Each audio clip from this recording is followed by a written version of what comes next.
આ કુશાગ્ર જે લતાબા સ્ત્રી અધ્યયન કેન્દ્ર છે તેમના જે ટ્રસ્ટી શ્રી છે એ રાજેશ વર્મા એ ટ્રસ્ટી શ્રીએ ઉમેદવારોને રૂબરૂ બોલાવ્યા અને રૂબરૂ બોલાવી તેમની પાસેથી 2 લાખ રૂપિયાની માંગણી કરી કે ભાઈ તમને મેનેજમેન્ટ કોટાની અંદર આ એડમિશન આપવાનું છે તો તમારે 2 લાખ રૂપિયા આપવા પડશે, જે વિડીયો નંબર 2ની અંદર તમે જોઈ શકશો। અને જે 2 લાખ રૂપિયા માગવામાં આવ્યા ત્યારે એ ટ્રસ્ટીએ એ વિડીયો નંબર 3ની અંદર તમે જોઈ શકશો કે એમાં એવો દાવો કરવામાં આવ્યો છે કે શિક્ષણ વિભાગના સચિવ મુકેશ કુમાર સુધી એ 1 લાખ રૂપિયા પહોંચાડવાના રહેતા હોય છે। એટલે કે આ જે 2 લાખ રૂપિયા આપવામાં આવે છે એમાંથી 1 લાખ રૂપિયો એ શિક્ષણ વિભાગના સચિવ મુકેશ કુમાર સુધી પહોંચાડવાના રહે છે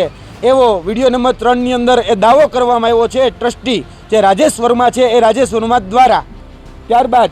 બીજો દાવો કરવામાં આવ્યો છે કે ભાઈ અમારી સંસ્થા વચ્ચે બંધ થઈ ગઈ હતી પરંતુ ચાલુ કરવા માટે અમે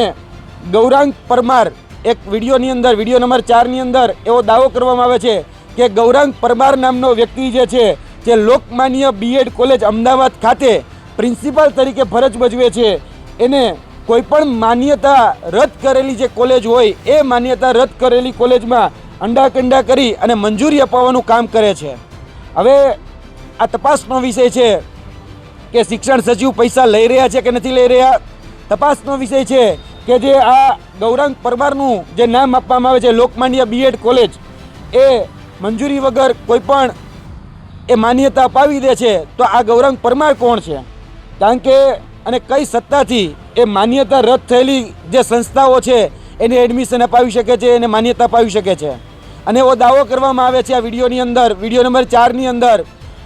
કે જે 50% ભાગીદારી એ પોતાની લખાવેલી છે, એટલે કે પોતાનો MOU સાઇન કરાવેલી છે કે ભાઈ તમારી માન્યતા રદ જે સંસ્થા છે એની અમે માન્યતા અપાવી દઈએ તો 50% તમારે અમને આમાં પાર્ટનરશિપ તરીકે રાખવા। એટલે આ ગૌરાંગ પરમાર એ કોણ છે એ તપાસ કરાવવી ખૂબ જરૂરી છે। શું એ શિક્ષણ મંત્રી છે, કોઈ શિક્ષણ અધિકારી છે અને કયા હોદ્દાથી,